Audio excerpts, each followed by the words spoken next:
যশোরের মনিরামপুরে মাত্র ১,০০০ টাকায় ভাড়ায় যাত্রী নিয়ে বের হবার পর নিখোঁজ হওয়া ভ্যানচালক মহসিনের মরদেহ উদ্ধার করে পুলিশ। বৃহস্পতিবার সকালে উপজেলার ১০ নম্বর মসিমনগর ইউনিয়নের রামপুর বাওড়ে ভাসমান অবস্থায় তার মরদেহ দেখতে পাওয়া যায়। নিহত মহসিন উপজেলার ১১ নং চালুয়াটি ইউনিয়নের চালুয়াটি গ্রামের শেখরপাড়ার বাসিন্দা এবং পেশায় একজন ভ্যান চালক। পরিবার ও স্থানীয় সূত্রে জানা যায়, মঙ্গলবার শৈলাহাট এলাকা থেকে ১,০০০ টাকার ভাড়ার চুক্তিতে যাত্রী নিয়ে বাড়ি থেকে বের হন মহসিন।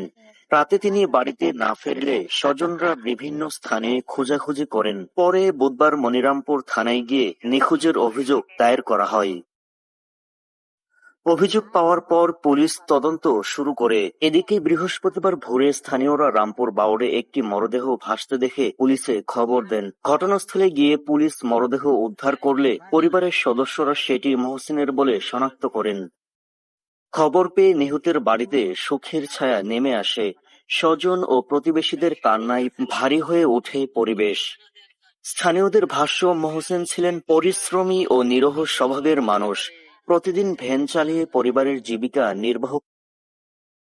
মনিরামপুর থানার ভারপ্রাপ্ত কর্মকর্তা ওসি মোহাম্মদ আবু সাইদ বলেন, নিখোঁজের অভিযোগ পাওয়ার পরপর পুলিশ অনুসন্ধান শুরু করে। বৃহস্পতিবার সকালে রামপুর বাওড় থেকে তার মরদেহ উদ্ধার করা হয়। মৃত্যুর প্রকৃত কারণ জানতে তদন্ত চলমান। তদন্তের প্রতিবেদন পাবার পর প্রয়োজনীয় আইনগত ব্যবস্থা নেওয়া হবে বলে জানান তিনি।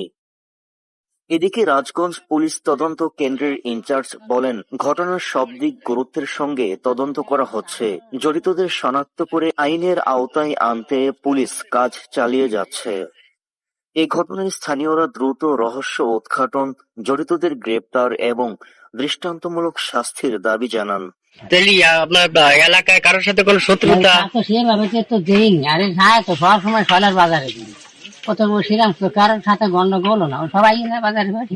কার সাথে কি আছে না আছে কার সাথে কি আছে না আছে ওরা আমি কি আপনার ভাই ভাই আসলে কি ওর কাছে টাকা ছিল ১০,০০০, দুটো মোবাইল, একটা টাচফোন, একটা বাদাম ফোন। সেগুলো কি আছে না? সেগুলো কি ভ্যান আছে একটা, তার মানে ভ্যান, মোবাইল, টাকা এগুলোর জন্য হয়তো হতে পারে। আল্লাহ সেই জানে।